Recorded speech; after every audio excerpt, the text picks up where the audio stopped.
Hey guys, Tower Glamour here, and today we have a ranking video of Tower of God, and this ranking video will be about ranking every single known irregular that has shown up in the series. An irregular, basic terms, is somebody who came from the outside and not outside of the outer tower, but actually the outside of the tower, right? To the tower without the aid of somebody like Head On, and so no one chose these people. They just appeared in the tower, and they are known to create massive destruction or a radical change that will change the tower forever. Basically, that is what they are, and they have some specific techniques that they can learn, and only they can learn. The most normal example of this is the Shinsu black hole sphere. So other than that, hopefully you guys enjoyed this video, and let's get into the ranking.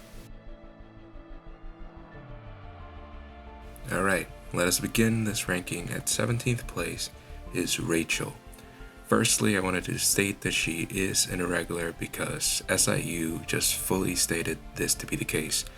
Now on why she's on the bottom of this list. If you are a long-time Tower of God reader, you will already know, but she is just bad at being irregular.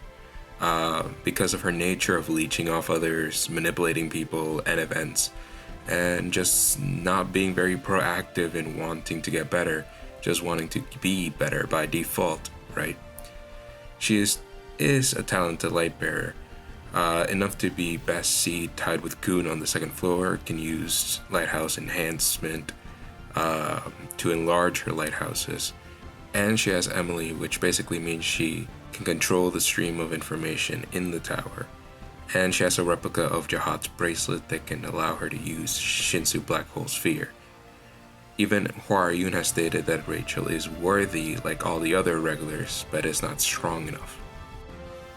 Next is the 25th bomb, and I know that just the range in quality between placements probably gave you whiplash, but the reason why Bomb, even being the main character, is at the bottom of this list is because while he is very overpowered and has so many powers at this point, and is definitely high ranker level, using all his powers, and even when he used them all at once was able to overpower a legendary high ranker like White. He himself has stated that he cannot use that power casually, and has also been stated on many occasions to admit inferiority to a family leader like Traumarai, who is at least relative to all the other family leaders, since they all should be relative to each other. So Bomb is not on the level of a family leader. I have no doubt that he will reach the top of that level and climb all the way to the top of this list by the end of the story, but for now he is at 16th place. Next is Hendo Lock Blood Matter, and even if he is ranked higher than some of the other ones that I have above him on this list, we don't have as much information about him as we do the other people that I put above him. He is known as a defender of the 13 Warriors and was an unstoppable duo when combined with Kun Edwan, because he would defend from attacks like a shield and Edwan would throw massive spears to mow down the enemy opponents. I can't put him any higher because we don't even have a vague idea of how he fights. We just know that he has amazing defense, so I can't put him any higher on this list than 15th place. Next on the list is Arihan. Not much is known about him either, not even his rank, and that may be due to the fact that he and his family are actually pacifists that protest against wars and conflicts, so there may not be enough data of him fighting other people for him to be placed in the rankings. What we do know is that since he's the leader of the Ari family, he should be able to use the Ari Guardian swords that are spirit swords that you have at birth, and overall should be a master at using a needle, just like how Ari Bright Sharon would be. The lack of knowledge in his non-fighting ways, but at least the knowledge of knowing how he could fight in an actual fight, lands him at the 14th place on this list. Next at the 13th place on this list is Lopobia Traumarai, the greatest anima in the whole tower. The reason he's on the low side on this list is because he is very known for being non-active, so much so that many people don't even know if he's dead or alive. But talking about the pros is that he can control all animals in the tower and any human with animal-like traits like the beastkin, and could destroy the whole nest with ease with one bang of Shinsu Black Hole Sphere. The problem with him being any higher on this list is that we know he may be the most versatile family head because of all his options in a fight.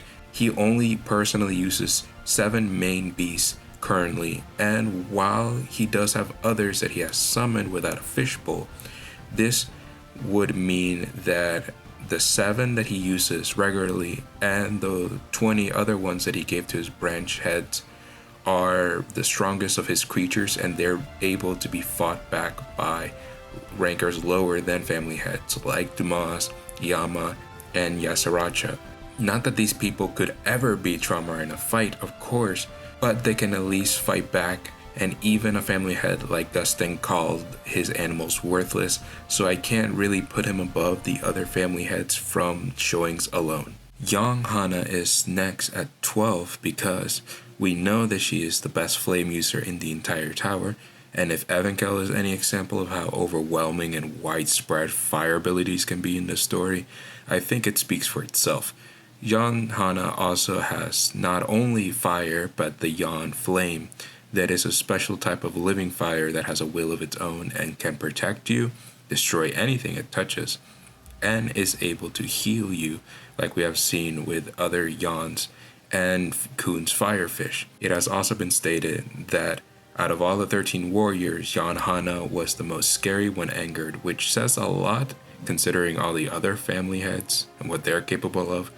But with her wide-spreading fire, it's not really all that surprising. Above Yan Hana at 11th place is Arlene Grace, and before the Yurik and Lustlike fight, I would have put her below on this list because we didn't really know how strong spells could be, and we thought Irregulars are immune to spells, so her main powers wouldn't work. But now we know how OP spells can be, and Arlene Grace is known to be the best spell user in the whole tower, so it makes her even better than Lustlike. Also, we know from that fight that Irregulars are not really immune to spells, and it may be just a bomb unique power.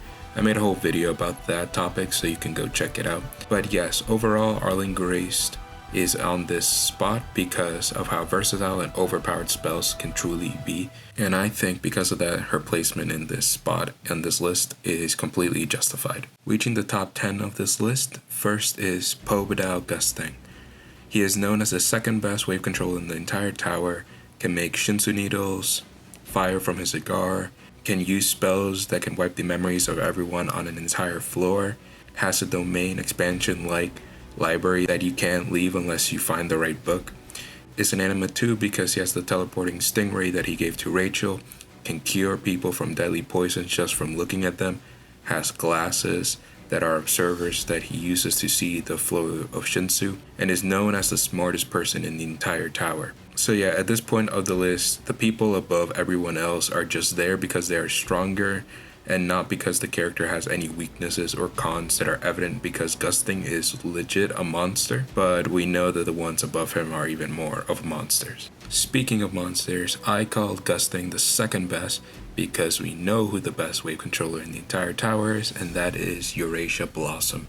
Gusting himself has stated that in controlling Shinsu she is better, and we just know a feat from her that confirms this statement, and that is that she's able to kill 99% of a population on a whole floor just from manipulating the surrounding Shinsu to accelerate and blow them up. By the way, this is just her basic Shinsu control, not Shinsu Black Hole Sphere or a name technique from what we know, so yeah, she is just that insane and totally deserves her place at 9th in this list. Right above Eurasia Blossom at 8th is Tupari. And while we also don't know much about him like we do the other family heads or many feats from him, we know that he is not only the main light bearer of the 13 warriors in their climb, but also the best light bearer in the entire tower. And like I have said many times on this channel, lighthouses are overpowered. and they really are. You can teleport, control, and boost Shinsu flow, boost weapons, enhance speed of objects and others, stop people, gather information, find weak points in enemies, and the list literally goes on and on and on. And this guy is the best at using them in the whole tower. We know that he has created operas, which are the best lighthouses in the entire tower that can even stop Yorick Mazzino, but he actually uses a different lighthouse called the Eyes of God that we don't know much info about, but he likes using it over the best confirmed lighthouse, so it must be pretty damn strong. So yeah, Tupari should not be overlooked, and he's definitely the family head that I'm looking forward to meeting the most on this story, and I can't wait to actually see him. Coming in next at 7th place is V, actually, and this is probably my most theory placement on this list. All we know about V is that he was known to have the best Shinsu tension of the 13 warriors, which means his Shinsu in power was high, and it was consistent even if he used a lot of it. We also see that he was holding a needle in the flashback where he and Arlene ran away, so he may have been a hybrid between a wave controller and a fisherman. He also fought the other great family members and Jihad with Arlene, and even without an immortal contract was not overwhelmed by them. We also know that Luslik served under him, so he may be more powerful than even current Luslik, and he disagreed and butted heads with Jihad many times during their climb, and Edwan said that V was the man that he would choose to be the king instead of Jihad. With just this info, I think 7th is fair, but to be honest, you could put him higher or lower on this list depending on many things. Ha Yurn is next, and she was actually the scout of the 13 warriors. So she was the one who most likely fought the enemies first as a type of vanguard, and had to be very intelligent enough to do all the scout jobs like surveying for information, all that stuff, floating observers around, like, all the basic scout jobs for the team. She is super tough and durable, just like all her family members, and she is the first person in the tower to use Shinsu to boost her power. Like Jintang stated, that in the Ha family, members are actually technicians, meaning that they are good at using their bodies and Shinsu for techniques like Shinsu boosting and normal control over Shinsu. People that have seen her fighting style say that it was one that wove through the battlefield with grace. Fun fact, she has not fought anyone actually after she became a family head, and is still ranked 10th overall in the tower just from her recorded feats during her climb, which definitely says a lot about her and is pretty damn impressive. Right above Yuring at 5th place in this list is Kun Edwan, the Master Spear Bearer and the God of Electricity. On that point actually, we know that while he enjoys using electricity the most over all his other qualities, he has more Shinsu qualities like ice and many unknown ones. What puts him above everyone else below him is that not only is he really good at hand-to-hand, so much that his Data can fight Data Jihad in a fist fight, who is known as the best fisherman in the whole tower and was Speeding Bomb, a martial artist, in close combat, while Edwan can go back and forth with Data Jihad. He also has a special compression spear named Mago. I have talked about before in my ranking all items video. This spear is insane, and as a joke from SIU, said that it can split half of the tower. While still a joke, this would at bare minimum mean that he would be able to at least destroy a whole floor with this spear. So yeah, this guy is just too insane not to at least have on 5th on this list. Landing at number 4 in this list is Arie Hon, who has just straight up been stated by SIU to be the strongest family leader and has the strongest known weapon in the entire tower, the S+ ranked weapon, the White Ore. He is also a master of Arya swordsmanship, which is overpowered, to be honest. It makes it so that he can not only attack from anywhere with a sword, but also not be able to miss or be blocked by any other regular person in the tower. So yeah, although I don't have as much to say about him than the others on this list, he should definitely be the number 4 spot on this list above every other family head.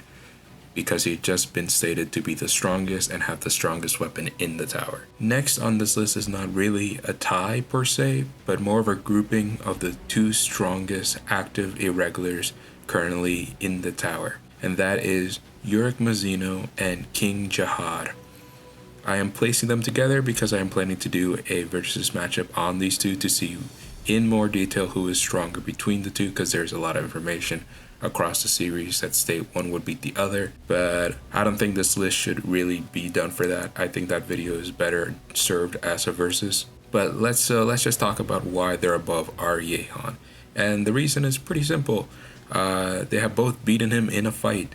Mazzino fought him for 10 minutes straight while Mazzino was still climbing the tower, and Aryehan later stated that Yorick was much stronger than him, and Jihad has bested Aryehan in battle 10 times during their climb, and Aryehan became Jihad's servant because of this fact.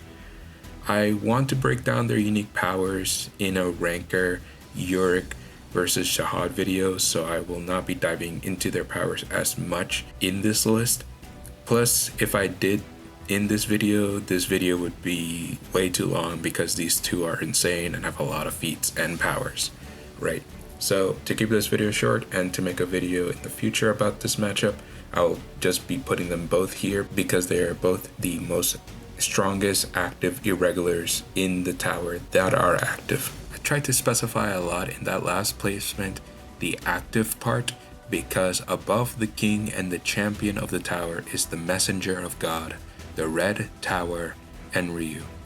And where to begin with this guy, because he is insane. First, his biggest feat is that he was able to fight and kill an administrator on the 43rd floor, I believe, a feat that SIU stated that Jihad cannot do, and Yorick also can't, for the mere fact that if Hell Joe could take Yorick Mazzino's Shinsu power away, then a full administrator should be able to do the exact same thing to Yorick, and Ryu just did not care about that ability. Just his thorn is one of the most overpowered items in all of Tower of God, and if fully brought together, it has been stated that it can kill Jihad. He was also able to give the ability to see into the future to somebody who just looked at him. He was able to create people purely from Shinsu, which I believe the theory that those people are the Red Witches from the Floor of Death. Also, SIU has stated that he is able to use over 9,000 bangs, which, while also a joke from SIU, who is going to tell me that he can actually make more than at least 1,000 bangs, since he was able to create thousands of red spears that rained down on the 43rd floor for at least multiple days. So yeah, this dude is literally as close as you can get to a god on this story if it wasn't for number 1 on this list. Finally, we have reached number 1 on this list, and if Enryu is considered the messenger of God, then the number 1 in this list and Tower of God as a whole is Pentaminum the Riddle. This guy is known as an Axis, or reality editor, and that means he is a storyteller of his own unique story that he can edit and has complete control over. SIU has stated that an Axis can't be harmed by a non-Axis at all, and their powers can only be overridden by an Axis higher in rank, which is not very likely to be found both inside the tower and in the world overall, because Pentaminum is stated to be the top 5 Axis in the entire world.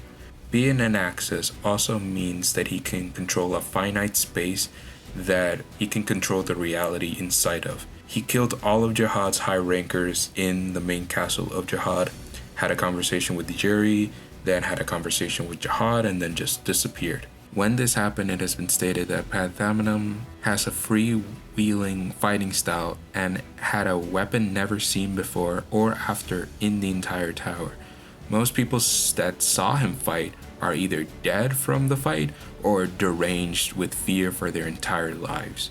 If anyone even debates that this placement on this list is wrong, SIU himself has stated that Pentaminum could destroy the entire Tower of God story if he wanted to, and this is the only statement that we know it is not a joke and was 100% serious. So yeah, He is clearly number one, and there should never be a debate otherwise. Thanks for watching, everyone. I hope you enjoyed the video and wish to stay on the channel to watch any videos of mine from the past or any future ones I will be making. Hope you guys have a wonderful day, and remember, I will always be here to inform you on the truth, and if the truth is not spelled out for you, I will give you my opinion on the truth. Have a wonderful day, guys. Bye.